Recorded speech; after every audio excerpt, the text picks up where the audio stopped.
নমস্কার এভরিওয়ান, সবাইকে ওয়েলকাম করছি নতুন একটি রেসিপি দেখার জন্য। আশা করি আপনারা সবাই ভালো আছেন। আজকে নিয়ে আসলাম আটা এবং আলু দিয়ে খাস্তা একটা নাস্তা রেসিপি। এই নাস্তাগুলো দেখতে যতটা লোভনীয়, খেতেও কিন্তু ততটাই সুস্বাদু। একবারে ঝামেলা ছাড়া এই নাস্তাটা তৈরি করা যাবে। একবার তৈরি করে খেলে আমার মনে হয় লোভ সামলাতে পারবে না, বারবার কিন্তু খেতে ইচ্ছে করবে। তাছাড়া ছোট থেকে বড় সবার পছন্দ হবে। এবার চলুন কথা না বাড়িয়ে রেসিপিটি শুরু করা যাক। আশা করি আপনাদের ভালো লাগবে। প্রথমে একটা পাত্রে আমি এখানে প্রায় 300 গ্রাম আটা ব্যবহার করব। আটার পরিবর্তে আপনারা ময়দাটাও ব্যবহার করতে পারেন। এবার স্বাদ মতো লবণ, এখন 3 টেবিল চামচের মতো ঘি ব্যবহার করব। ঘিয়ের পরিবর্তে আপনারা সয়াবিন তেলটা ব্যবহার করতে পারেন অথবা বাটার ব্যবহার করতে পারেন। এরপরে একটা ডিম ভেঙে দিতে হবে। অনেকেই আছেন ডিমটা পছন্দ করেন না বা ডিমটা খান না, তারা কিন্তু ডিমটা স্কিপ করতে পারেন, কোনো সমস্যা নেই। এবার সামান্য পরিমাণে একটু জল অ্যাড করে দিলাম। এখন খুব ভালোভাবে মিশিয়ে নিতে হবে। এই নাস্তাগুলো তৈরি করতে কোনো রকম ঝামেলা করতে হয় না। একবারে কম সময়ে কম উপকরণে এই নাস্তাটা তৈরি করা যাবে। হাতের কাছে সামান্য আটা এবং আলু থাকলেই ঝটপট এই নাস্তাটা আপনারা তৈরি করতে পারেন। বিকেলে চায়ের আড্ডায় খেতে কিন্তু বেশ ভালো লাগবে। এবার আটাটাকে ভালোভাবে মেখে একটা ডো তৈরি করে নিতে হবে। আর হ্যাঁ, এই ডোটা শক্ত করে তৈরি করে নিতে হবে, নরম করা যাবে না। শক্ত করলে খুব ইজিভাবে ডিজাইনটা তৈরি করা যাবে। আর ডোটা কিন্তু একবারেই ভালোভাবে মথে নিতে হবে, দ্বিতীয়বার আর কোনো রকম মথে নেওয়ার দরকার হবে না। ডোটা আমি একটু শক্ত করেই তৈরি করলাম আর ভালোভাবে মথে নিলাম। এবার ডোটাকে সেট হওয়ার জন্য 5 মিনিটের মতো রেখে দিব। আর অবশ্যই একটা ঢাকনা ব্যবহার করতে হবে। আর আপনাদের হাতে সময় থাকলে 10 মিনিটের মতো রেস্টে রাখবেন, দেখবেন ভালোভাবে সেট হয়ে যাবে। এর ফাঁকে আমি আলুর পুরটা তৈরি করে নেব। কড়াইয়ে 2 টেবিল চামচের মতো তেল ব্যবহার করলাম আর ফোড়ন হিসাবে এখানে হাফ চামচ জিরা ব্যবহার করলাম। এরপরে পেঁয়াজ কুচি, রসুন কুচি এবং আদা কুচি, মরিচ কুচি দিয়ে খুব ভালোভাবে নেড়ে চেড়ে নেব। এই পুরটা আমি আলুর পুর দিয়ে তৈরি করে নেব। আর আপনারা চাইলে আপনাদের পছন্দ মতো পুর ব্যবহার করে এই নাস্তাটা তৈরি করে নিতে পারেন, অথবা যে কোনো মাংসের পুর ব্যবহার করলে এই নাস্তাটা খেতে কিন্তু দুর্দান্ত লাগবে।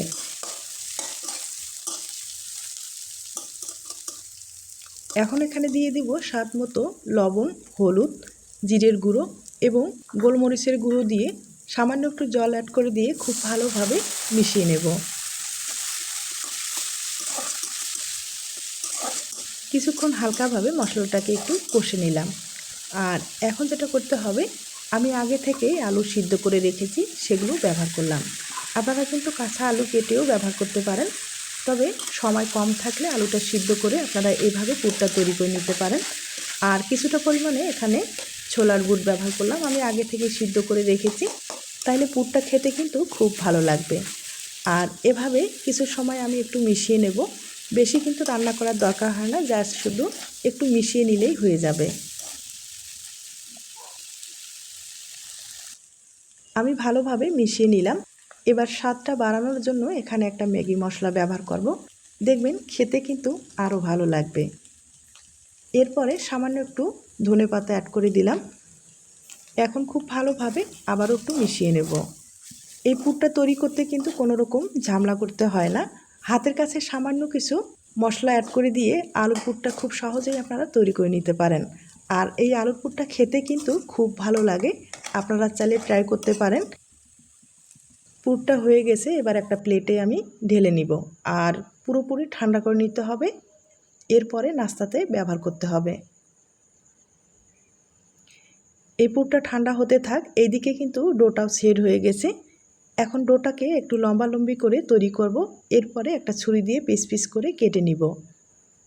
আর আমি আবারও বলছি, এই ডোটা যখন তৈরি করবেন অবশ্যই একটু টাইট করে তৈরি করার চেষ্টা করবেন, দেখবেন খুব ইজিভাবে আপনারা এই যে ডিজাইনটা তৈরি করে নিতে পারবেন আর অনেকগুলো লেয়ার হবে। এবার এই লিচিগুলো আবারও কিন্তু গোল করে তৈরি করে নিতে হবে।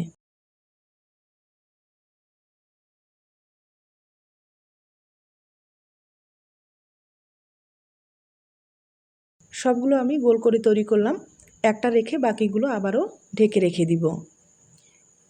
এখন বেলে নিতে হবে, রুটি বেলে নিতে হবে। আর বেলার সুবিধার্থে আপনারা কিন্তু এখানে আটা ব্যবহার করতে পারেন অথবা ময়দা ব্যবহার করতে পারেন। আমি আটাটা ব্যবহার করলাম। আর এই রুটিটা এতটা পাতলা করে বেলার দরকার হবে না, মোটা করে বেললেও সমস্যা নেই। আমি বেলে নিলাম, এবার রুটিটাকে ভাঁজ করে রেখে দিলাম। একইভাবে সব কয়েকটা রুটি বেলে নিতে হবে।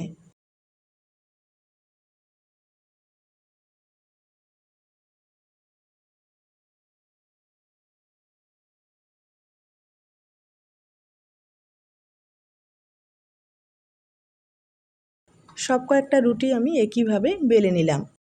এখন যেটা করতে হবে, এখানে আমি 2 টেবিল চামচ সয়াবিন তেল ব্যবহার করলাম আর ছোট চামচ দিয়ে 1 চামচ আটা ব্যবহার করলাম। অথবা ময়দা ব্যবহার করতে পারেন, কিংবা হাতের কাছে যদি কর্নফ্লাওয়ার থাকে কর্নফ্লাওয়ার ব্যবহার করবেন, দেখবেন লেয়ারগুলো কিন্তু আরও সুন্দর ফুটে উঠবে। আর যাই হোক, আমার কাছে কিন্তু কোনোটাই নেই, শুধু আটাই রয়েছে। আটা দিয়ে আমি এই মিশ্রণটা তৈরি করে নিলাম। এবার প্রত্যেকটা রুটিতে এভাবে মিশ্রণটা লাগিয়ে নিতে হবে, মানে একটা একটা করে দিয়ে ধাপে ধাপে এভাবে লাগিয়ে নিতে হবে। আর মিশ্রণটা কিন্তু একটু ভালোভাবে লাগিয়ে নিতে হবে, তাহলে দেখবেন লেয়ারগুলো ভাজার ক্ষেত্রে প্রত্যেকটায় খুলে আসবে। নাস্তাগুলো দেখতেও ভালো লাগবে, খাস্তা হবে এবং খেতেও কিন্তু দুর্দান্ত স্বাদ হবে। আমি প্রত্যেকটা রুটিতে এভাবে ধাপে ধাপে মিশ্রণটা দিয়ে দিব, আর একটা একটা করে এভাবে রুটিটা সাজিয়ে নিতে হবে।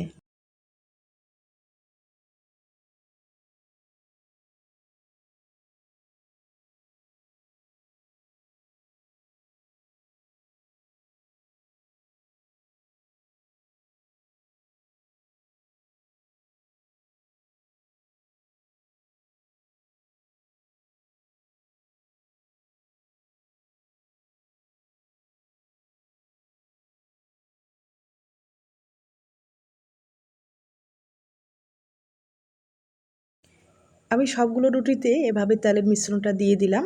আর মোট এখানে আমার 6টা রুটি হয়েছে। এই 6টা রুটি দিয়ে এখন লেয়ারগুলো তৈরি করে নিতে হবে। তবে আপনারা চাইলে কিন্তু আরও রুটি ব্যবহার করে লেয়ার তৈরি করে নিতে পারেন। আর হাতের সাহায্যে আমি একটু চওড়া করে নিলাম। আর এখানে কিন্তু আটায় ব্যবহার করলাম। এবার বেলে নিতে হবে, হালকা হাতে একটু বেলে নিতে হবে।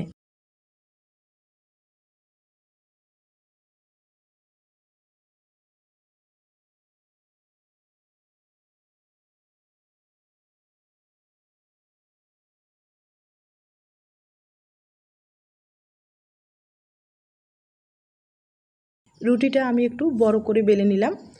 আর বেশি কিন্তু পাতলা করা যাবে না, মোটা করেই বেলে নিতে হবে। আর হয়তোবা আপনারা দেখেই বুঝতে পেরেছেন আমি কতটুক বেলে নিলাম।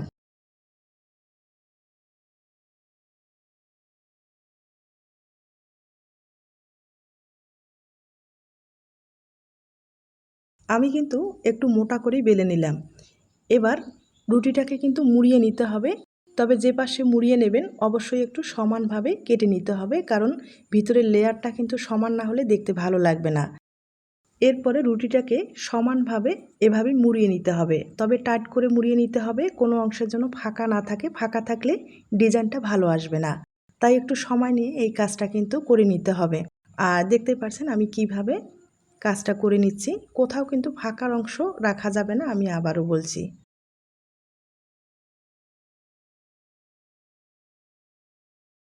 আর আমি কিন্তু মাঝে মাঝে একটু আটা ছড়িয়ে দিচ্ছি, যাতে একটার গায়ে একটা লেগে না যায় লেয়ারগুলো, তাহলে দেখতে ভালো লাগবে এবং ভাজার ক্ষেত্রে প্রত্যেকটা লেয়ার খুলে আসবে।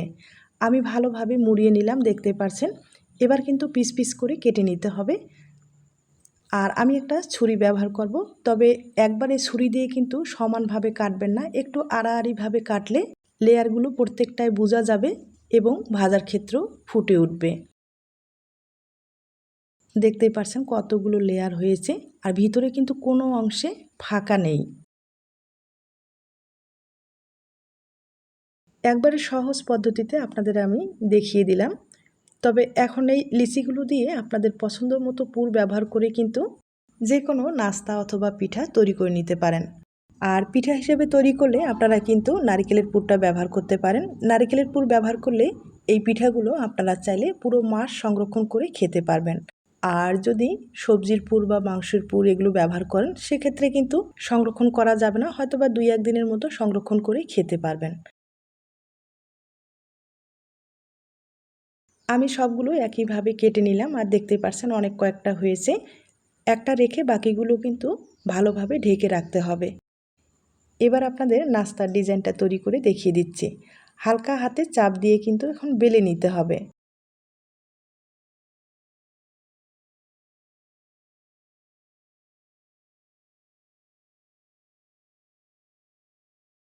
বেলে নেওয়ার পরে এবার মাঝখানে আলুর পুরটা ব্যবহার করব। আর পুর কিন্তু একটু বেশি করে ব্যবহার করলে নাস্তাটা খেতে ভালো লাগবে।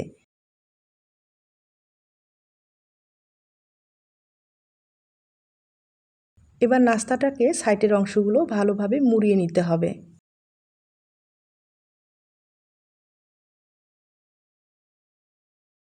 দেখতেই পারলেন কতটা সহজভাবে নাস্তাগুলো তৈরি করা যায়। আর নাস্তাটা কিন্তু এভাবে দেখতেও ভীষণ ভালো হয়। লেয়ারগুলো কিন্তু ফুটে উঠেছে, আপনারা হয়তোবা দেখে বুঝতে পেরেছেন। যখনই তেলে ছেড়ে দেবেন এই লেয়ারগুলো প্রত্যেকটাই কিন্তু খুলে আসবে। একইভাবে আরেকটা তৈরি করে দেখিয়ে দিচ্ছি।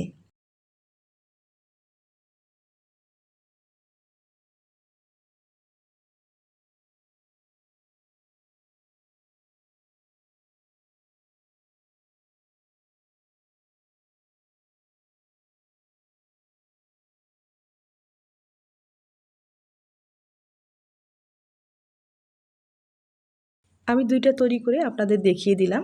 আর সব কয়েকটা তৈরি করা হয়ে গেছে, এবার আপনাদের ভেজে দেখিয়ে দিচ্ছি। আপনাদের বড় কড়াই থাকলে একবারেই কিন্তু অনেকগুলো ভেজে নিতে পারেন, তাহলে সময়টাও কম লাগবে। আর এই নাস্তাগুলো একটু ভেজে নিতে কিন্তু সময়ের দরকার। সময় ছাড়া মুসমুসে করতে পারবেন না এবং খেতেও ভালো লাগবে না। তাই হালকা আছে একটু সময় নিয়ে একবারে মুসমুসে করে ভেজে নিতে হবে।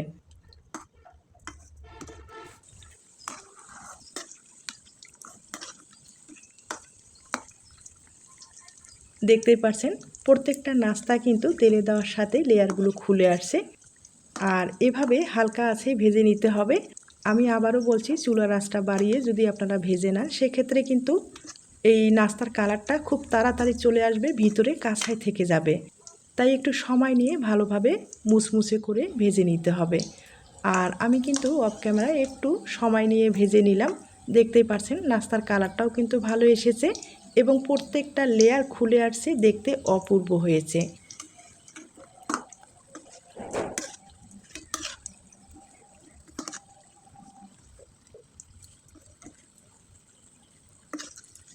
একবারে মুসমুসে করে ভেজে নিলাম। এবার আপনাদের তুলে পরিবেশন করে দেখিয়ে দিচ্ছি। আর বাদবাকি যেগুলো থাকবে একইভাবে ভেজে নিব। এই নাস্তায় যেহেতু আলুর পুরটা আমি ব্যবহার করলাম, সেক্ষেত্রে এই নাস্তাগুলো প্রায় 4 থেকে 5 দিন পর্যন্ত সংরক্ষণ করতে পারবেন। আর আপনারা যদি নারিকেলের পুর ব্যবহার করেন সেক্ষেত্রে কিন্তু ওই যে বললাম, নারিকেলের পুর ব্যবহার করলে পুরো 1 মাস পর্যন্ত সংরক্ষণ করা যাবে, কোনো রকম সমস্যা হবে না। আর এভাবে আমি বেশ কয়েকটা ভেজে নিলাম। এবার আপনাদের পরিবেশন করে দেখিয়ে দিচ্ছি। আর দেখতেই পারছেন কতটা মুচমুচে হয়েছে, একবারে কিন্তু খাস্তা হয়েছে।